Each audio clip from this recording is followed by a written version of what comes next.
Chapter 1, My Daughter's Request for Help. Hello. Daddy, are you my daddy? Can you come and save Xiao Xiao and Mommy? They are hurting Xiao Xiao, and it really hurts. Xiao Xiao is scared. Mommy was also taken away, sob. Little one, did you call the wrong number? No, Mommy gave me this number. My mom's name is Gao Weiwei.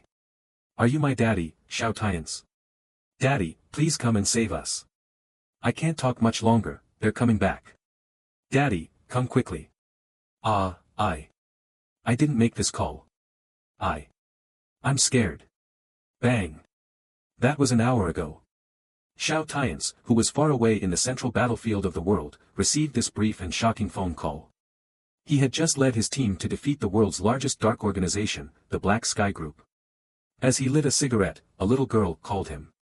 At first, Xiao Tians thought it was a mistake, but when the little girl tearfully said his name and Gao Weiwei's, he trembled. When he tried to call back, there was no answer.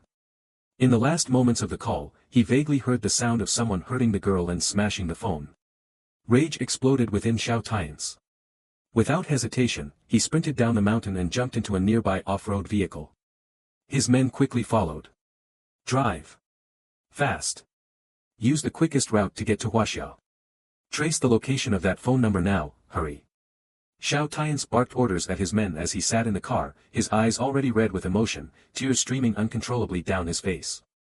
The two men in the front didn't dare hesitate. One drove, while the other immediately started tracing the phone number. Two off-road vehicles roared down the road at top speed, like arrows flying toward their destination. In the back seat, Xiao Tians couldn't stop trembling. His breath quickened, emotions surging within him, and the tears kept flowing. He was now certain that the crying girl on the phone was his daughter, his own flesh and blood, the daughter of Xiao Tians, the mighty first war god of the Tianjin Hall. And she was being hurt. Aha! Xiao Tians let out a gut-wrenching scream, filled with overwhelming grief and regret. Hearing Xiao Tians' anguished cry, the driver accelerated even more, pushing the vehicle to its limits. The aura surrounding Xiao Tians grew so intense that even the clouds in the night sky seemed to part, making way for his unstoppable presence. Xiao Tians was once the rightful heir to the prestigious Xiao family in Xiaying. However, 6 years ago, after his mother passed away unexpectedly, his stepmother, eager for power, threw him out of the family. That day, everything in Xiaying changed. Xiao Tians, desperate to fight back, went to his fiancée, only to have her tear up their engagement and kick him out as well. With nowhere to turn, he fled south to Tianhai, seeking help from his closest brother, but instead was betrayed and poisoned. That year marked the darkest time of Xiao Tian's life. Forced from his family, rejected by his lover, and betrayed by his best friend, he barely escaped with his life. When he reached Beijiang, he was already at the brink of despair, considering ending it all. One fateful night, as he stood by the river, ready to jump, a young woman who had just graduated from college saved him. That woman was Gao Weiwei. Gao Weiwei, full of youthful optimism, cared for Xiao Tians, helping him heal both physically and emotionally. Encouraged by her warmth, Xiao Tians regained his will to live, and they became close friends. Once he recovered, however, he left. Determined to gain the power needed for revenge, Xiao Tians went to the battlefield. 5 years later, after countless battles, he built the Tianjin Hall, an organization feared across the world, with 4 kings, 9 war gods, and numerous warriors under his command. He now had the strength to take his revenge. Tonight, after defeating the Black Sky Group, he planned to return. But then, his daughter's desperate call for help changed everything. As he replayed the girl's fearful, trembling voice in his mind, Xiao Tian's heart ached. His daughter, Xiao Xiao Xiao, and the woman who once saved his life, Gao Weiwei. How could he have hurt them? Xiao Tians closed his eyes in pain as tears flowed uncontrollably. 6 years ago, he had been severely injured and poisoned, leading to moments where he lost control of his mind. He still remembered waking up one morning to find Gao Weiwei looking distressed, her eyes red, but she never told him what was wrong. Now, that desperate phone call made everything clear. That night, he must have hurt Gao Weiwei, and he hadn't known that she was pregnant. She had given birth to their daughter, whom he had never even met. Gao Weiwei had been a beacon of hope in Xiao Tian's darkest hour, bringing him back to life. She was the only one who had shown him kindness, and now she had borne his child.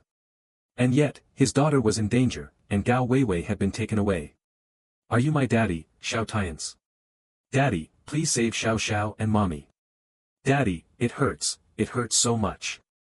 Daddy, Xiao Xiao is scared, so scared. Oh. Faster. Faster. Faster. His daughter's terrified cries echoed in his mind. She was only 4 years old, so small, so vulnerable. Xiao Tians was consumed with fury and grief.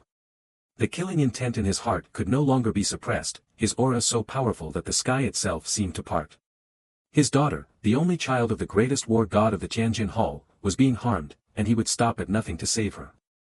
In a matter of minutes, Xiao Tians and his men arrived at an airport in western Huaxia, where they boarded a jet, speeding toward the location of his daughter's desperate call. This story is purely fictional. Chapter 2, My Dad is a Hero. The night grew deeper, and time ticked away. Xiao Tiankai was burning with anxiety. How terrified his daughter, whom he had never seen before, must be to cry like that. An hour quickly passed. At 11 o'clock at night, in a spacious villa in the outskirts of Qianjiang City, several thugs were beating a woman lying on the ground with sticks. The woman was covered in blood, screaming in agony. In the distance, a small girl, less than 1 meter tall, knelt on the ground, desperately pleading with a man in black. "Uncle, please stop hitting Sister Xiao Hong. It wasn't her who gave me the phone. I stole it myself. Please, uncle, don't hit her anymore." The little girl knelt on the ground, pleading with the leader next to her, her eyes red from crying. Half of her face was severely swollen, her clothes were tattered and stained with dirt, and her complexion was extremely pale. Daring to bring a phone here, she deserves to be beaten to death. Don't you know the rules? The man in black remained unmoved, showing no intention of stopping his subordinates. The next moment, the man in black looked at the girl named Xiao Hong and said, "You think you're so kind, huh? Don't forget the deal we had. We've already covered your college expenses, but you had the nerve to give that phone to the little wildling? If you want to die, I'll be happy to oblige." Xiao Hong, a 20-year-old university student, was hired by these people to look after the little girl. Over the past few days, seeing how these scum had made the little girl live in a pigsty and eat garbage, she felt unbearable pity. She knew that the little girl's mother had offended some people, and they had kidnapped her to force the mother to submit. Over the past few days, Xiao Hong learned about the little girl's tragic life. Even before being kidnapped, she lived like a beggar. Her mother was a waitress with a meager salary, and after paying the rent, there was barely enough money left for food, so the girl's clothes were all secondhand. The little girl told Xiao Hong that her name was Gao Xiaoxiao and that her mother was the best mother in the world. Xiao Xiao said she was very obedient and often helped her mother wash dishes and collect bottles to sell. Sometimes her mother would buy her meat, though it was very rare, and she was always extremely happy. At night, while staying in the pigsty with the pigs, Xiao Xiao would look up at the stars. Xiao Hong, curious, asked her, "What are you looking at?" The little girl smiled and said, "I'm looking at Daddy." Xiao Hong asked, puzzled, "Your daddy? Why isn't he here with you?" The little girl replied, "Mommy says Daddy went far, far away to earn money. Mommy says Daddy is very tired and he will come back to find Xiao Xiao when he earns enough money." That night, as the little girl said this in the pigsty, she even smiled at Xiao Hong. Xiao Hong's tears flowed down her face. She instinctively said, "Your daddy might be dead." The little girl became anxious and said, "No, no. Mommy says Daddy is a great hero. One day, he'll come back on a colorful cloud to find Xiao Xiao. Daddy will definitely come back. Xiao Xiao is so good, he will definitely like Xiao Xiao." Seeing the little girl's hopeful eyes, as bright as stars, Xiao Hong could no longer suppress her sadness. Braving the risk of being beaten by those thugs, she secretly gave Xiao Xiao a few buns to eat and quickly hid the rest. So, she continued talking with the little girl in the pigsty for several days. Tonight, the little girl was silent, staring at the dark, gloomy sky and said, "Sister, the stars are gone." Tears streamed down her face as she continued, "Sister, if the stars are gone, does that mean Daddy won't come back?" Xiao Hong's heart trembled. It turned out that the little girl understood everything and was aware of the harsh reality. After a moment of silence, Xiao Hong quickly wiped her tears, forced a smile, and said to the little girl, "Xiao Xiao, don't think about it. Your daddy will definitely come back. He will. He will." The little girl gave a sad smile, hugging her dirty, muddy knees and shaking her head, saying, "Sister, don't lie to Xiao Xiao. Xiao Xiao already understands. Mommy was lying to me. Otherwise, why hasn't Daddy come back to save Xiao Xiao, even when the bad guys are hurting us and taking Mommy away?" Tears flowed from the little girl's eyes. Xiao Hong looked up at the dark sky, wondering if this was a time of prosperity.